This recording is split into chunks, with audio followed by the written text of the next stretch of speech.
Welcome, weary travelers, to the great big universe of XS. No, you may not get out. You're our lucky volunteer. How would you like to travel anywhere, anytime, at the touch of a button? Science fiction? No. Welcome to the great big universe of XS. By now, you must be wondering how XS Tech can help you seize the future. Well, wonder no more. Here to show you how is our most advanced cybernetic performance unit to date. WDW Radio, your information station. Hello and welcome to the WDW Radio Show, your Walt Disney World information station. I am your host, Lou Mangello, and this is episode number 363 for the week of May 25th, 2014. I'm here to help you have the best possible Disney vacation experience and bring you a little bit of Disney magic wherever you are with this podcast, my videos, blog, live broadcasts every Wednesday night, my special events, trivia books, audio tours, and more. You can find that and more, including my brand new book, 102 Ways to Save Money for and at Walt Disney World, all over at WDWRadio.com. This week, join me as we take a trip aboard my Wayback Machine and visit one of Walt Disney World's scariest attractions, the Extraterrestrial Alien Encounter in Tomorrowland. This theater-in-the-round attraction lasted less than a decade, but made an impact due to its fear factor, celebrity cast, and sophisticated plotline. In this DSI Disney Scene Investigation, we'll explore the history of the attraction and go through it scene by scene, and then discuss its changes, tributes, and ultimate demise. I'll then have the answer to our last Walt Disney World trivia question of the week and pose a new challenge for your chance to win a Disney Prize package. Then stay tuned as I'll have some announcements and updates, including information about upcoming Meets of the Month in and out of Walt Disney World. So sit back, relax, and enjoy this week's episode of the WDW Radio Show.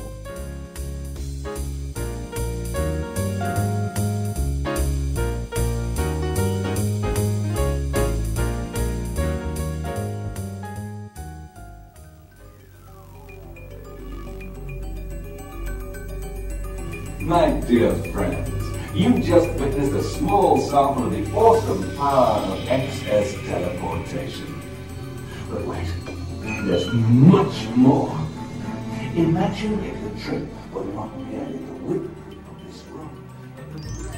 When Mission to Mars ended its 18-year run of flights to the Red Planet in October 1993, many thought our chances for interstellar travel from the Tomorrowland spaceport might be over. But in December 1994, the Tomorrowland Interplanetary Convention Center opened and a new attraction was born. It was something that was years in development and would change even before it officially opened, but thanks to the technology and mission of XS Tech, the Extraterrestrial Alien Encounter was eventually born. So this week, we're going to take a trip way back and do a DSI Disney Scene Investigation on what many consider to be the scariest attraction ever in Walt Disney World. And joining me, who is a man like Chairman Clench, believes that if something can't be done with excess, then it shouldn't be done at all. He is Daniel Roberts, and you may remember him from such shows as Top 10 whatevers that we did with Tim Foster. So Daniel, welcome back. Thank you, Lou. This is my fourth appearance.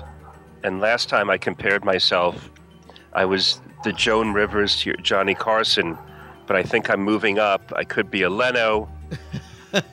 I could be a Kimmel. I don't know, but I'm excited to be here. I love this ride, and I love how polarizing it is that people have such strong opinions about it, yay or nay, pending, who they are and what they experienced while they were riding it. Yeah, and we'll talk a little bit. And I like the fact that I hear Skippy in the background, which is nice. It's a nice touch of ambient audio. So I'm going to start off by asking you to simply describe Alien Encounter in one word. Frightening. Okay. Actually, could I have a second word? I'll let Tim What Foster. are you, Lou Mangello? Exactly. You know what? It wasn't that frightening. It was captivating. Interesting use of word. Okay. I think frightening or scary or captivating, polarizing could certainly be a word that you could use as well. Unique is another one that might fit the bill, and we'll sort of get into that a little bit.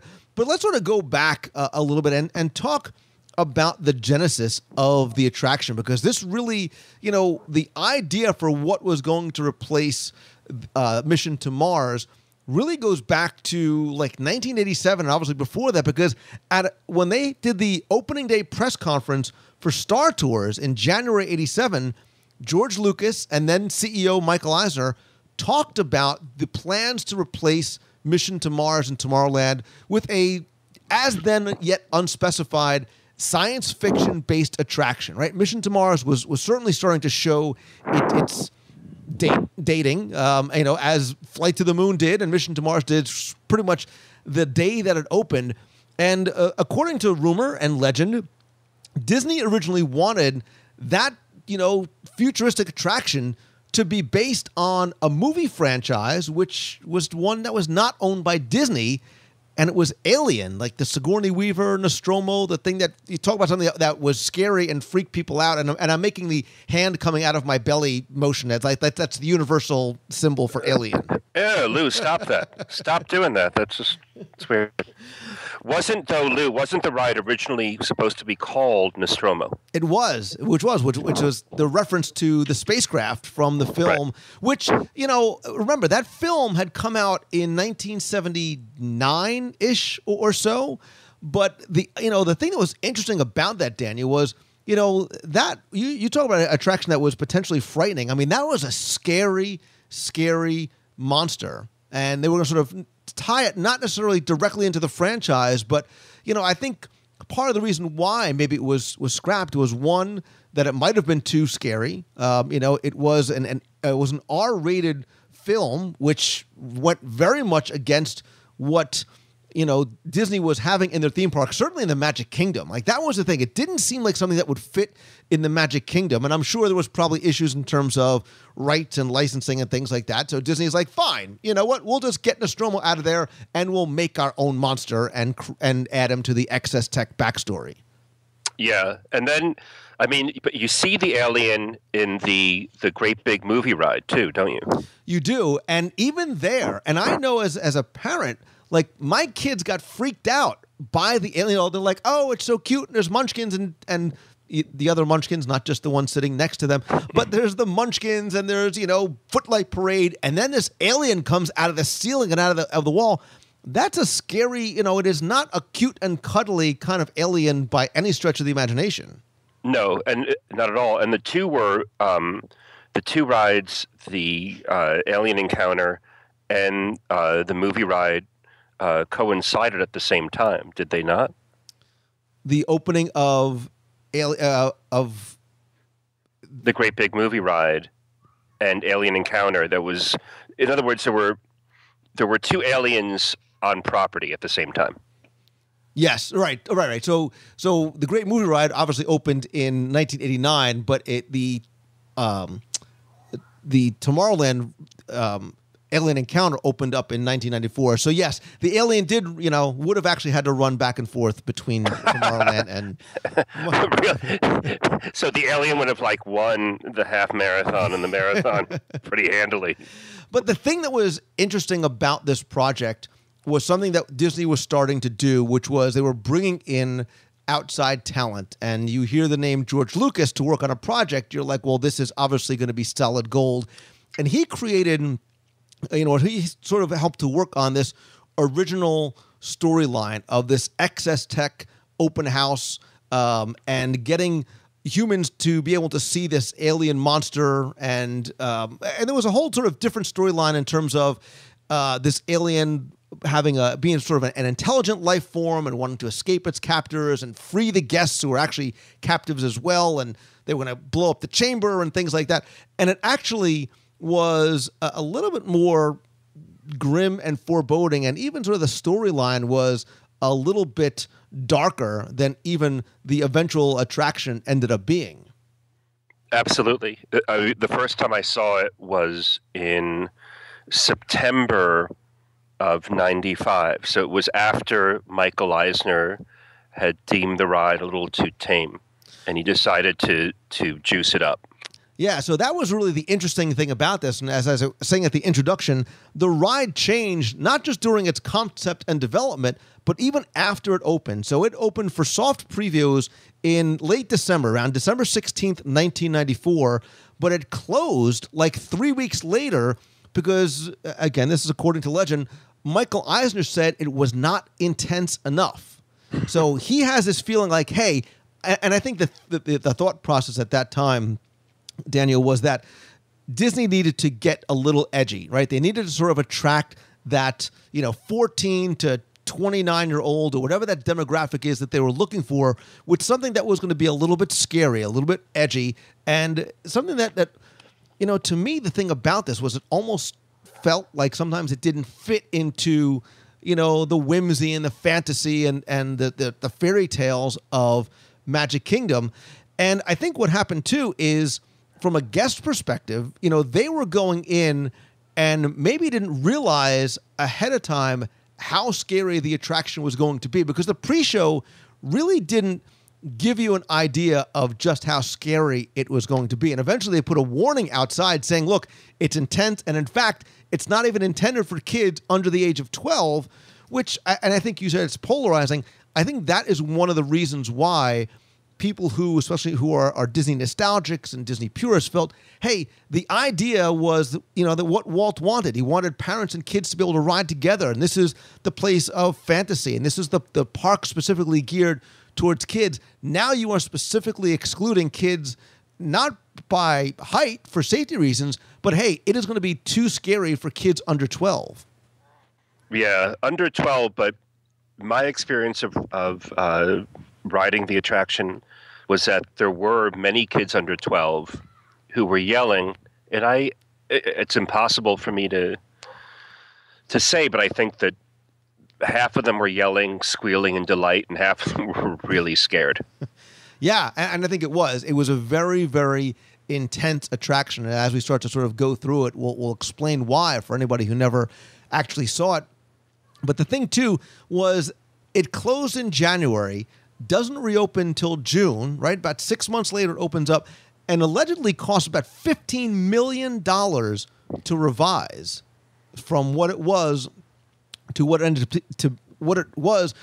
ended up being. So they're adding things that are a little bit more edgy. Other things are starting to pare down, and even sort of changing the timing of certain things, because as people were screaming, as people were yelling or whatever, they almost weren't able to follow the story because they weren't hearing some of the show elements that were going on. You mean that the binaural audio wasn't working for them, or they just weren't paying attention to it because they were upset or they scared? were yelling, right? So that something happens that causes you to scream, and then you're not hearing some of the audio that's being played because it's being drowned out by the screams of Tim Foster sitting next to you. So. Oh my God, that's right. By the way, I have a long-standing tort with him about my hearing loss because that was me. It's funny that the Tower of Terror opened in '94, right? Right. So that's a scary ride as well. But it's not frightening. It's scary because I think of the drops, not scary because as you're going through it, you have the fear that some giant alien is going to eat you. Right? No. So it's a different type of a quote unquote fear factor. It's the ride system itself that scares you, not the subject matter. And I think that's what Alien Encounter, that's what differentiated it from anything else, was because, and look, nothing changed in terms of the show building, right? The building that had housed Flight to the Moon and Mission to Mars was still those dual theaters. I think a lot of people don't realize that there's actually two theaters that seat about 180 guests each. So, in a typical couple of hours, you can get a lot of throughput on the attraction. Those didn't change other than what they added to the seats. So it wasn't the fear of the ride system. You know, you go on something like California Screamin' or the old Malibu, or it was a fear of the height or whatever it is. Here, it was just a fear of the dark. It was the fear of the alien. It was a scary type of experience. But yes, and they set it up so well. In fact, I remember feeling, and it sounds silly as an adult, but I'm on your show, so I'm a kid at heart, that I had great empathy for Skippy. I did. The poor little guy was being used as an experiment, and you know, I think that the epilogue, you know, the backstory, when you're, I think there are 2 rooms you go into before you are harnessed into your seat, and you're introduced to this corporation who might not have your best interests in mind, and certainly don't have Skippy's best interests in mind. And I was like, oh man, I feel for that little guy. And I just really hope that what happened to Skippy doesn't have to happen to me. Exactly. And, you know, the other thing, too, you know, I want to quickly touch on something else, because we mentioned George Lucas, right? We mentioned this idea that Michael Eisner wanted to bring in big names. And it's not the first nor the last time it happened. Obviously, we started thinking about things like Captain EO with Lucas and Coppola and Michael Jackson and everything. But, you know, other big names are brought in as well. So it's directed by Jerry Reese, who was a visual effects supervisor on Tron, which at the time was a visionary, very, very high-tech film. And then even the cast of characters was not just using, you know, relatively unknown actors. So you had people like Tyra Banks. She was in that first pre-show video, although it actually wasn't her voice. Her voice was actually dubbed by somebody else. Tim Curry was the voice of Sir in the second pre-show area. Originally, the character wasn't called Sir. It was Tom 2000, and it was voiced by Phil Hartman. And again, whoa, yeah, very, very short-lived. It was a little awkward. It was a bit of a more awkward kind of thing. It didn't work as well, and I love sort of the voice of Tim Curry. Jeffrey Jones was Chairman Clench. Kathy Najimy was Dr. Femus, and Kevin Pollak played Spinlock. So, relatively speaking, a lot of A and maybe B listers in that cast, but all names that were very recognizable. And that was something we started to see even in things like The Timekeeper, you know, where we bring in a big name like Robin Williams to help sell or help make that attraction more attractive, if that makes any sense. Definitely. I mean, they are, I mean, at the time, like Tim Curry was in Amadeus, I think, and or maybe on Broadway, I'm not sure, but he was in the Rocky Horror Picture Show, and I think Ridley Scott actually cast him. He was in Legend too, so he's a scary. Look, he's always going to be Pennywise the Clown from It for me. So the guy's always going to freak me out. Yeah, but I mean, the voices were awesome, and I mean, the irony is, and what I loved about, one of the many things I loved about the ride is that it was Disney in a way sort of poking fun at itself a little bit. Right. That there's this huge corporation who takes cozy, cuddly, fuzzy little animals and does things with them in you know, in the name of science or in the name of your enjoyment. And Skippy's like, it's interesting that Clench and Skippy, what happens to them? Like, what's their resolution? You want to know, like, you really do sympathize with poor Skippy. You know what? I think that you told me before that Skippy was at your house, so I think you bought him on eBay and he lives with you. Before we sort of get through, and I want to sort of go through the attraction for those who maybe don't remember or never got a chance to see it. The other thing about this attraction that I, as a geeky kid who did like a little bit of that sense that it was something different, right? And sometimes I did feel like, wow, this doesn't necessarily feel very Disney-ish because it was so dark, although it did have some humor, was it? But the technology in the attraction was something that always intrigued me, right? And that the idea that it was more interactive, much more immersive, really came into not the theater itself, but really the harnesses that came down on you. That was really, I think, one of the better examples of the 4D technology, because, and one of the things that scared people, you know, in a good, exciting kind of way, was as you heard and felt this alien walking around, not only did your harness come down, but you felt this hot, moist breath on the back of your neck, or you felt that tongue, or at one point what was purporting to be sort of a splatter of blood, which again was kind of dark. But you talk about an immersive 4D type of experience. That's one of the things that you definitely would have to applaud the attraction for having in it. Totally, because it was pitch dark, and all you had were the quote unquote less used senses, which are your sense of touch and your sense of sound. And I think it was the best. It was the first best effective binaural experience at Walt Disney World, and it was almost as scary as sounds dangerous. So, oh my goodness! Oh, blasphemy! I kid because I love. But it was really scary because most of the heart of the ride, you're in the dark, and something horrible has gone wrong. And that's what freaked a lot of people out. So let's go through it, right?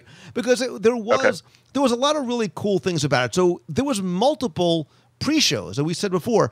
So when you first get into that Interplanetary Convention Center, and actually if you listen to the old TTA narration, you could hear them talking about it. You were getting this demonstration from this corporation known as XS Tech. Chairman Clench comes out, and you already start to get a sense that there's something a little shady about this guy. But he talks about this motto, this philosophy that if it can't be done with XS, X-S, then it shouldn't be done at all. One thing you should note about this area of the pre-show was the music. There was actually 12 original pieces composed there specifically for that attraction by George Wilkins. Now, he's not maybe as recognizable of a name as maybe a Richard Sherman, but he wrote so much music for the Disney parks, like the Country Bears, Christmas Special, Horizons, Living Seas, Great Movie Ride, Cosmic Rays, Living with the Land, Food Rocks, Test Track, The Safaris, Tough to Be a Bug. I mean, Journey to Imagination. He wrote a ton of music, and actually a lot of the music from the lobby area was beautiful. And I don't know if you remember, Daniel, they had a lot of TV monitors overhead that talked about other things that were going on at the convention center. And this is one of the things that I totally dug, because there was a lot of sort of synergy and overlap. So they talked about, yes, not just the XS Tech demonstrations, but a show called Mission to Mars, History or Hoax, which is a tribute to the previous attraction, a championship pet show, and the Walt Disney Company's Pan-Galactic Stockholders Meeting. And that was really cool because it was a transmission from Lunar Disneyland, the happiest place off Earth. So I like the fact that they sort of, add a little bit of humor into that, into the pre-show area as well. Totally. I remember that very well. And I actually, I was the head of my high school's investment club, and the first stock I bought in 1987 was DIS, Disney. So I feel, in a way, unfortunately, like the corporate bad guys who work for XS, although my heart was in a good place. So it's in the second pre-show area, which had sort of like three somewhat raised rows that overlooked an auto animatronics areas. And that's where we first met SIR, which stood for Simulated Intelligence Robotics. Again, originally that was TOM 2000. That stood for Technobotic Oratorical Mechanism Series 2000. Say that 3 times fast. And that was Phil Hartman from Saturday Night Live. I almost said Saturday Night Fever. Phil Hartman, eventually, like we said, replaced by Tim Curry. And he talks about the practically painless teleportation using that poor, sweet little animatronic alien named Skippy. They do a brief demonstration of the teleportation, and poor Skippy shows up charred and disoriented, and it's just from going across the room. There's something wrong with the technology.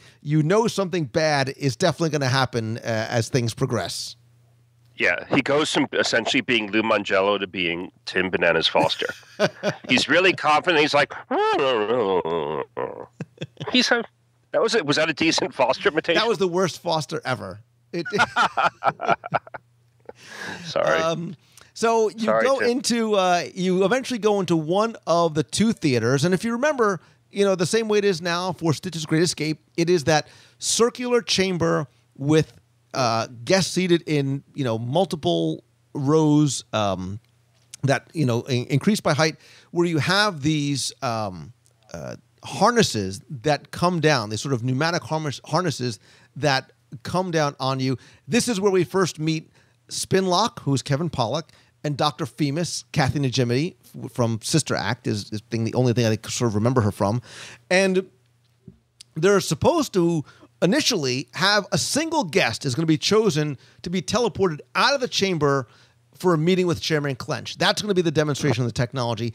Instead, Clench changes things around and says, you know what? I'm seized by inspiration. I'm going to teleport myself into the chamber to meet the entire group. What could possibly go wrong? There's a change of plans. The signal's diverted through some unknown planet. And as a result, the thing that is beamed into this giant tube in the center of the room is this ginormous, winged, like scary-looking, meat-eating alien. And obviously, panic begins to ensue and the creature escapes. And that's when, all of a sudden the power goes out and bang, like we're all thrown into complete darkness. And that's somewhat unsettling for a guest that may have just come off It's a Small World. You know what I mean? Absolutely. It is really scary. And the one thing I'll say is that it's strange. One of the reasons I like the ride is its sophistication. That Clench is not a moral dude. And you know that from his treatment of Skippy. And it's almost sort of, you're almost proud of him for taking a chance in the name of science. Because I might have read a little too much into this, i.e. I did, but that maybe Clench, because of his guilt about poor Skippy, is like, what happened to Skippy should happen to me. That it's not hubris, it's more sort of, I don't like who I am. Get rid of me. And it happens. And in his place is a monster. You're so deep, Daniel. Like, that's heavy, man. And you use dude, I don't think anybody's ever used the word hubris on the show before. So no, you know what they've used is lubris. So as unsettling as the power going out might have been, I think one of the reasons why people potentially got freaked out by the attraction was you hear and you see sort of a light being shown around from a maintenance worker who's trying to get the power back on, but you actually hear him sort of, there's no other way to describe it. He is mauled by the alien, right? And they're screaming around the room, and you feel this spray of warm fluid like onto your face. So you could do the math, what that's supposed to be, and your seat is rumbling and it's shaking, and you feel the alien like flying or walking behind you, and you feel the breath on your neck, like you feel like you're the only person, and it really is something like going on right behind you. The first time that you explore, the first 50 times you experience it, it's very, freakish, because you also don't have that sense that I can get up and walk out. I am now like strapped in here. There is no escape. So there's a sense of, potential claustrophobia for some people too. Right. Theater in the Round. I saw the attraction I saw Mission to Mars, which I love and miss nostalgically. I thought that was just sort of seminal for Disney World. But I loved Alien Encounter, and I want it back. Well, I think, and obviously, eventually things end up okay and everybody is, guests are released from their seats, and okay, goodbye. Everything went just and they go back to look for Chairman Clench. The alien does not necessarily, although he goes back into the teleportation tube, it does not end well for him either.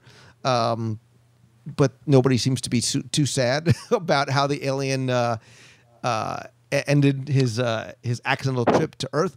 No, but hold on, Lou. The alien also, I mean, I perhaps have overanalyzed this, which obviously I have, but the alien didn't ask to be transported. He was taken from his country to Disney World, and then he got into trouble because, but he didn't. He was just misunderstood. That's all. He was just misunderstood. He could have been on his planet. He could have been a very charming gentleman. You really have thought way too much about this attraction. Yes. So the attraction's fear factor notwithstanding, I think that you definitely need to talk about the special effects, right? Because they were extremely powerful. I think Michael Eisner got what he wanted, because that combination of the blinding of the sense of sight, right? You're in total darkness, and then the auditory senses that are really heightened at that point, and those the binaural speakers that were sort of put near each ear, that with the Foley effects and the positional audio and all the things that created. I mean, we talk about story, Daniel. We talk about immersive experiences. You want to talk about creating an atmosphere of tension and fear, and you hear the screams that are real screams from other people in that theater, and the way the theater is, because it's not people just sitting in front of you and sitting behind you. It is that theater in the round.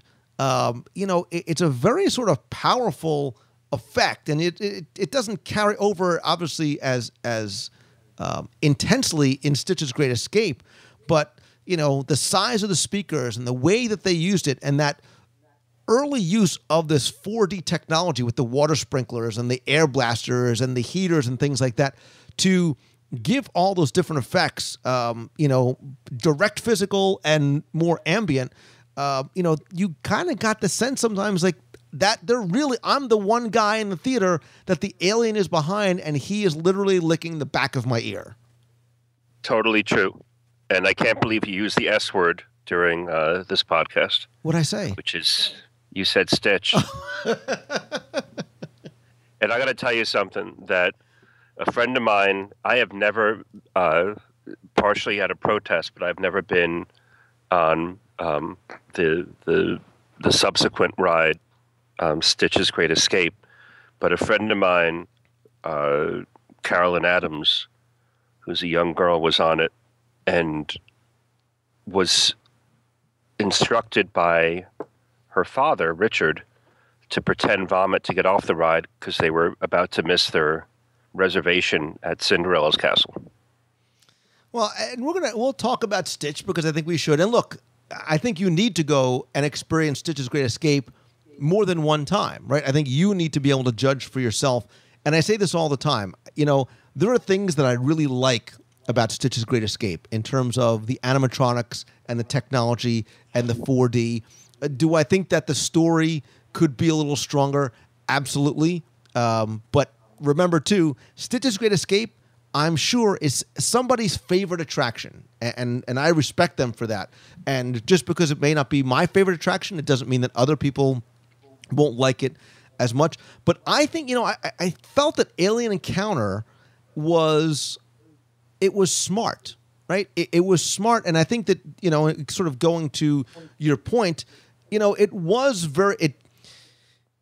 it did have this sort of morality play kind of sense to it about, corporate ambition and greed and things like that, and how it ends up leading to the downfall. And that may have gone over a lot of people's heads, right? And, maybe it was a little heavy and a little deep, and only Daniel Roberts is doing his master's thesis on, the morality of Alien Encounter. But,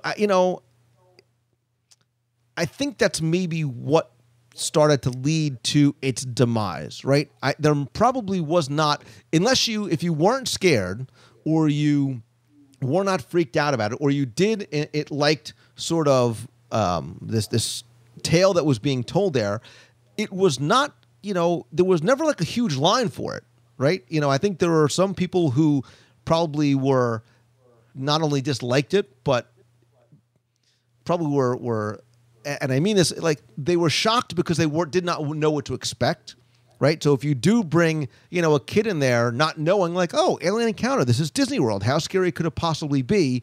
That could have been one of those things. And obviously Stitch's Great Escape is a much different type of attraction in terms of tone. Is it as sophisticated and deep in terms of the story about, corporate downfall? No, but is it more fun? Is it more relatable? Is it more accessible? Absolutely. Well, yes, it is. But that said, that alien encounter, it starts off with a lovable character who is Skippy, who Lou has adopted, kidnapped, and whatever else.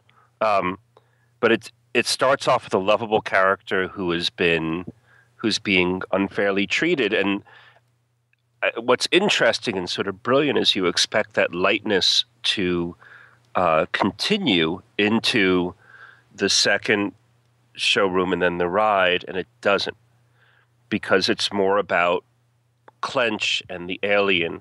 And when the alien is unleashed, you're on your own. Skippy can't help you. Disney can't help you. No one can help you until you're helped. I just found that to be wonderful and challenging. And I would actually argue with you that Tower of Terror has a similar theme in that you're on your own. You've chosen this circumstance, and Disney's going to indulge you. You've chosen to be in this sort of creepy place. And there's a backstory. There are 2 rooms that introduce you to the story. But wait, the difference is before you even get close to Tower of Terror, you know exactly what's going on inside, because you're going to look up and hear those screams, watch that door open, and know that elevator drops. When you walked into Alien Encounter, you really didn't know what to expect. There was no sort of, and if you use the pre-show as a barometer, you were sort of like expecting something that was much cute. Like, oh, look at cute little Skippy and the fat little robot. Like, this is going to be a nice little attraction. And there's a potential that you will get eaten by a winged, carnivorous alien. Well, yeah. But there is also, though, Clench is a bad guy, and SIR his voice is menacing, and XS is probably not the best sort of acronym. So there are hints, but the subtlety about the ride I love. And I know it's not for everyone, but you know what my wife said tonight? She said there was a sign up that said, if you are under 12, there could be some disturbing stuff. So it's up to you to decide. Right. And I don't think that was there initially. I think that's something that they felt the need to add because they realized, you know what, this ride is not going to be, look, my kids right now are 8 and 10. If I took them into Alien Encounter, the psychotherapy bills I would have to endure. I might as well rent out their rooms because they would never sleep by themselves ever again. Certainly not in the dark. All right. But it affected me as well. So. And I know you sort of mentioned before about not knowing the fate of Skippy. This is somewhat of a spoiler alert since you've never been on, but I actually can tell you what happens to Skippy because you do hear about him in Stitch's Great Escape. Oh, God. What happens? So if in the pre-show of Stitch, if you pay very close attention, he is actually referred to as a level 1 criminal who was arrested for jaywalking between the moons of Jupiter. So at least that he survived, Daniel. So you can sleep with a smile on your face, knowing that there's a hope for a Skippy plush still in your future. I know, but Louis J. Mangello, then he's become a felon. So anyway, so the attraction eventually closes on October 12th of 2013. So I think, relatively speaking, a short-lived attraction in terms of normal longevity of Disney attractions. And look, you're not alone, right? I think you are not alone in your love for Alien Encounter. I think there was there's definitely still a following of Alien Encounter fans. And look, you can go to eBay and look and see how much Alien Encounter merchandise you can still find there that is being sort of traded and bought and sold all the time. Because they did, they did make Alien Encounter merch. Surprise, surprise. They made a Skippy doll. They made a burnt and a non-burnt doll. They made a Sir action figure, and they made the Alien. They made an Alien action figure that was, blue and green and yellow and things like that. And even looking at the action figure itself, that was kind of scary. Like, there's nothing cuddly. Like, Stitch is an alien, and he's cute and cuddly for a lot of people. This alien, not so much. Yeah, well, the point is that he's supposed to be, he's been taken from his planet. He's in Disney World. I love how you're making the alien a sympathetic figure.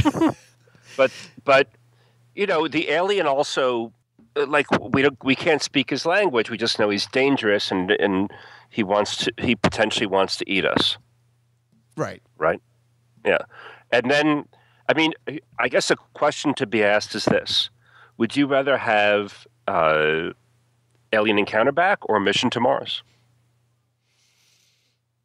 That might be the question for the listeners. So if you could have any attraction that once occupied this building return in lieu of Stitch's Great Escape, what would it be? Flight to the Moon, Mission to Mars, or Alien Encounter? I will tell you that my answer would probably be... No. See, I'm a nostalgic. So I'm probably going to say... Don't do it. I have to.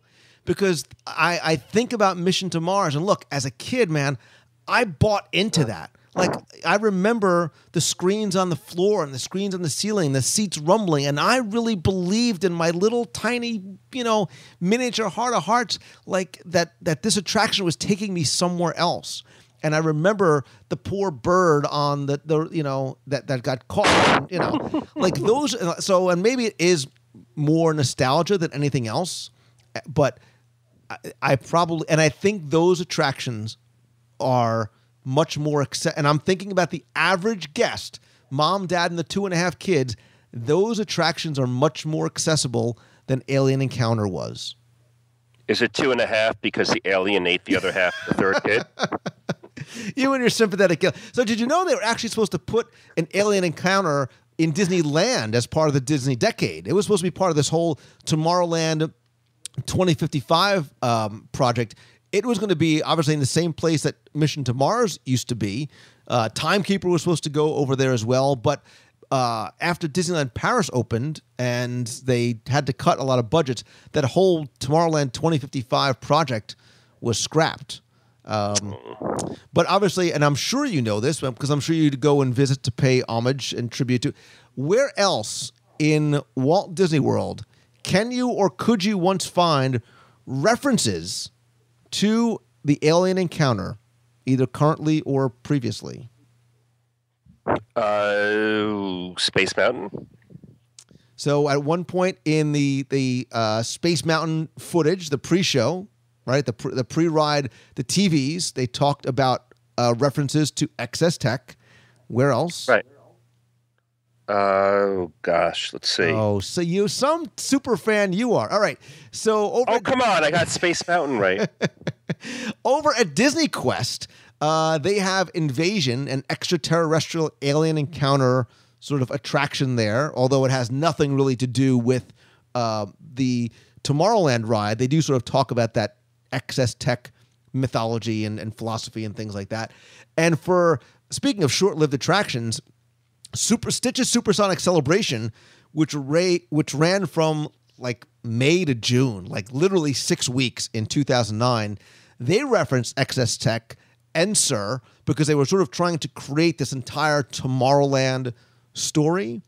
And obviously, I talked about the Skippy being over in Stitch's Great Escape. And there's obviously, props and things in there as well. You might every now and then find a little reference to an XS Tech logo somewhere in there as well. So, I wonder, Daniel, for those people who are listening who got to see Alien Encounter, I wonder if people miss it, right? Do people miss Alien Encounter with the same sense of nostalgia and attention that they do things like Horizons and 20,000 Leagues Under the Sea and Mr. Toad's Wild Ride? Alien Encounter is not normally lumped into those discussions of attractions that we miss, right? Are there people, and I'm sure there are lots, that prefer Stitch's Great Escape? Maybe because Alien Encounter was too scary, but I wonder, other than you, are there other people that fondly miss the attraction? And I'm sure there are. I'm not questioning it. I'm not certainly, I respect the fact that you love it as much as you do and you have your little shrine to Skippy in the corner of your bedroom. But I wonder, and I'm curious, and I'm asking the listeners, who else really misses that attraction? And what is it? What is the thing that you miss? And Daniel, I'll ask you, we talk about the attraction. We used words like frightening and scary and intense and things like that. Could another scary attraction like that make it in Walt Disney World? Could something like that come back into Magic Kingdom and fit appropriately, whether it be in Tomorrowland or somewhere else? I hope so. You know why? Because it was theatrical and it was artful, and I don't think it was unfairly scary, meaning I don't think that people were sort of blindsided by the monster.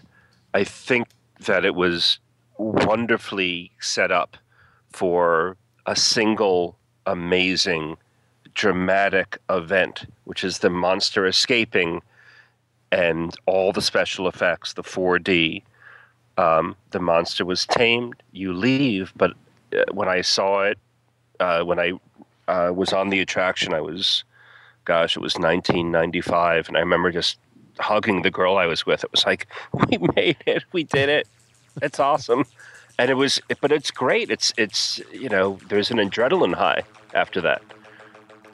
And I wonder, thinking back to what Alien Encounter was supposed to be, the real Alien from the Sigourney Weaver film, I wonder, do you think that is something? Do you think that original concept would have played better than the original creation that Disney created with Skippy and things like that? Or do you think using a property that already existed and was popular and had that Alien franchise and that Alien name and that recognizable, Geiger monster, do you think that potentially would have been a better fit? I don't, because then people would have known what to expect. It's almost like how the Indiana Jones ride at Disneyland and Tokyo Sea, while it references the Indiana Jones franchise, you don't really know what's going to happen. But I think that if it's the Alien ride itself, that's best for Hollywood Studios / MGM back in the day. So I would say no. I think that Alien Encounter should be resurrected as it was. Bring back Skippy from Lou's house, and Skippy, I love you. And let's get it going. Interesting. Well, I would love to hear from those people who are listening, and I'm curious to hear passionate conversation one way or the other. Do you miss it? Did you love it? Did you not like it? Did it give your kids nightmares or you nightmares? Please come by the show notes. Go to WDWradio.com, click on this week's podcast, leave a comment there. Daniel and I will definitely watch that and respond as well. Or go to Facebook.com/WDWRadio. You can post on the Facebook page and keep the conversation going there. Daniel, I really do appreciate you coming on once again. You've always been so generous in the past with your donations to Make-A-Wish, sort of winning your way onto the top 10s. It was great to have you on to join me for this DSI on an attraction that you are clearly very, very passionate about. Lou, thank you. I am a huge fan and a huge friend, and I do love Alien Encounter. I guess I'm the only one, but anyway, you are the best, and I so appreciate you having me on once again. It is great to have you back. Really appreciate it. Thank you. I tried to think of a memorable line from Alien Encounter, and I got nothing. How about, ow! Carnivorous. It eats meat. It's my mother. Are we? I don't know.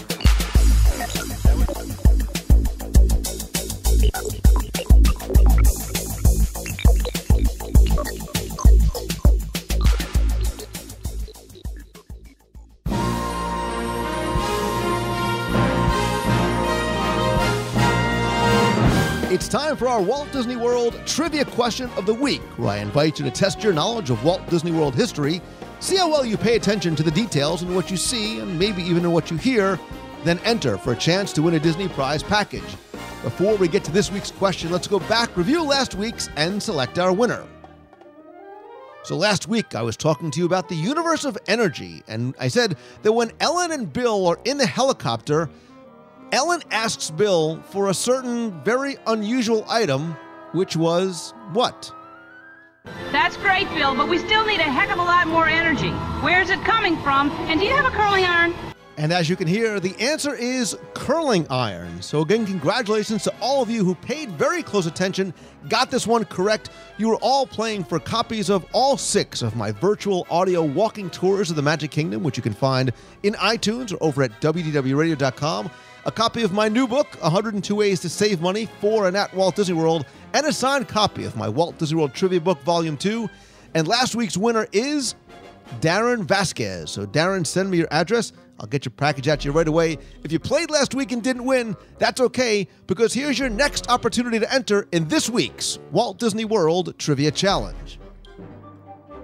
So this week, let's see once again how well you pay attention to not just what you see, but what you hear. Because tell me, where in Walt Disney World have you heard this phrase? And for him, 100 years of torture in my deepest dungeon. You have until 11:59 p.m. on Sunday, June 1st, to email your answer to contest@wdwradio.com. Again, you're playing for all 6 of the audio tours, a copy of my new book, 102 Ways to Save Money for and at Walt Disney World, and a mystery vinylmation. So good luck and have fun.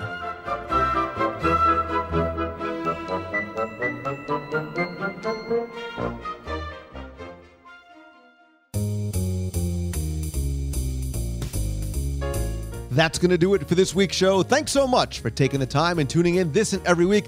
Also want to give big thanks to all of you who posted such wonderful reviews of my new book, 102 Ways to Save Money for and at Walt Disney World, on Amazon and into iTunes. JCH said, great tips for saving money for first-timers and seasoned pros. It's a good read and informative. Imagine all the extra Dole Whips I can buy with my saved money. Tom B. said, it's honestly one of the best books about Walt Disney World I've ever read. Great ideas and highly recommended. And NJ Baritone said, over the years, Lou Mongello has turned me from just a Disney lover to a full-fledged Disney expert. People often come to me with questions about their upcoming vacations, and now the first book I recommend is 102 Ways to Save Money. Some of the tips can be applied to any kind of travel, while others are real gems that even many frequent park goers may not know. My tip, download the e-version and take it to the parks with you, and I recommend the electronic version on PDF, Kindle, iBooks, Nook, or Kobo, because there's links to videos, podcasts, websites, and other resources that you can't get in the print version. Again, to find out more, to order the book, you can visit Disney102.com. Be sure and also visit our YouTube channel and subscribe over at youtube.com/WDW Radio. Lots of new videos this week, including a sneak peek and an Imagineer tour of the brand new Club Disney and changes coming to Disney's Polynesian Village Resort. I also have a one-on-one interview with Ken Potrock, who talks to us about a lot of the changes coming to the Polynesian, including things like the bungalows and a place to get nothing but Dole Whips over at the Pineapple Lanai. Again, for more videos and to subscribe, visit youtube.com/WDW Radio.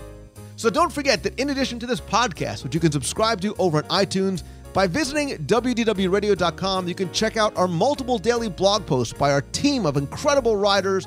We've got photo galleries, new videos, our newsletter, the free WDW Radio app, and so much more. Visit the events page to find out about upcoming meets of the month in Walt Disney World and on the road. Speaking of which, thanks to everybody who braved the elements and the traffic to come out to Atlanta. This past week, we had a great time over at the Nook. The next meet of the month is going to be Saturday, June 7th in Walt Disney World during Star Wars weekends. Visit the events page for more information and details. Also, throughout the month of June, I'll be traveling. I'll be speaking at June 12th and 13th over at mousecomeets.com in Roanoke, Virginia. If you visit mousecomeets.com and use the code WDW Radio, you can save 10% on your tickets there. I'll be going back to the Pacific Northwest Mouse Meet on Saturday, June 28th.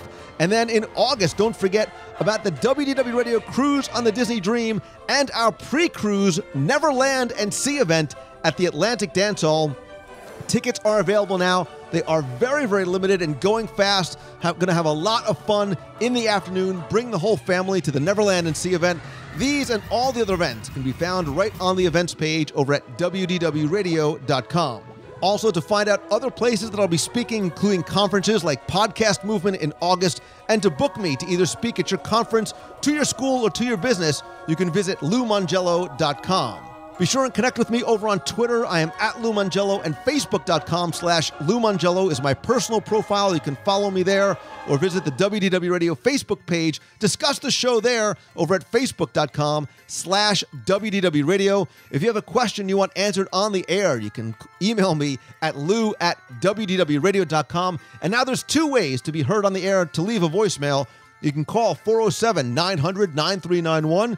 Say hello from the parks or ask a question, or by visiting the website, you can click on the box on the right-hand side of the screen, use your computer's microphone, leave me a voicemail right from the website as well. Big thanks to my partners and sponsors. MouseFan Travel is my official and recommended provider because it's who I use. So whether you're coming out to Walt Disney World with us on one of our group events or going out to Disneyland or Adventures by Disney, wherever it may be, visit mousefantravel.com. You get all available discounts, the best possible prices. Most importantly, it's at no additional cost to you and with an incredible level of personal service that you won't find anywhere else. Again, mousefantravel.com. And if you want a little bit of Disney magic delivered right to your door, visit celebrationspress.com to find out how to subscribe and order back issues of Celebrations magazine.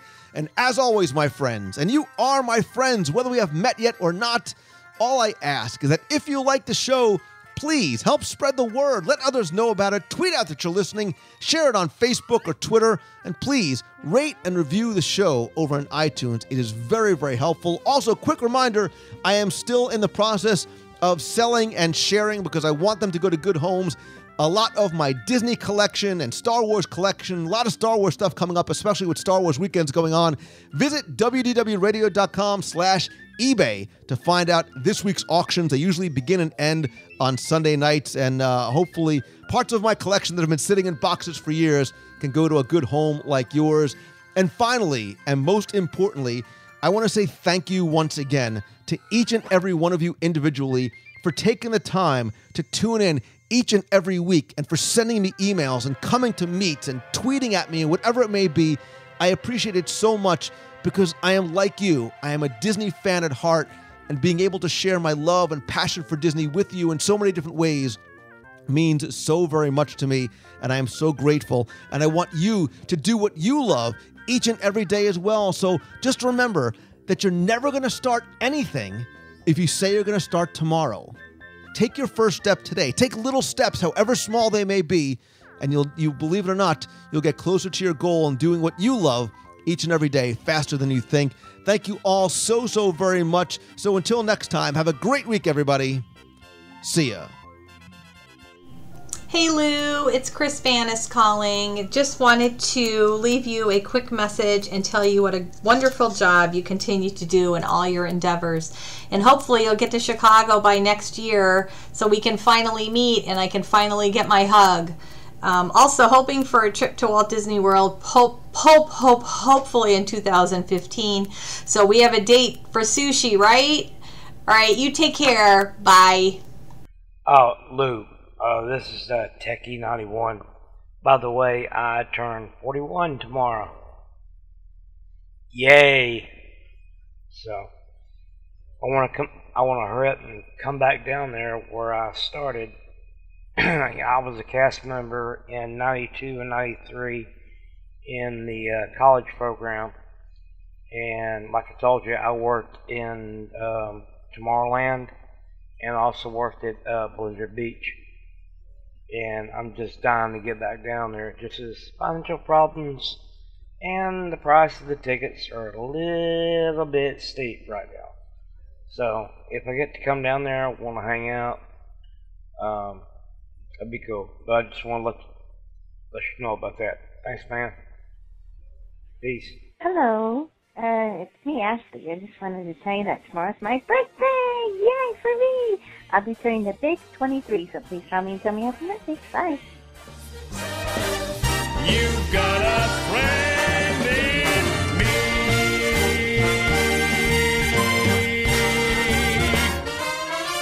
me. Yeah!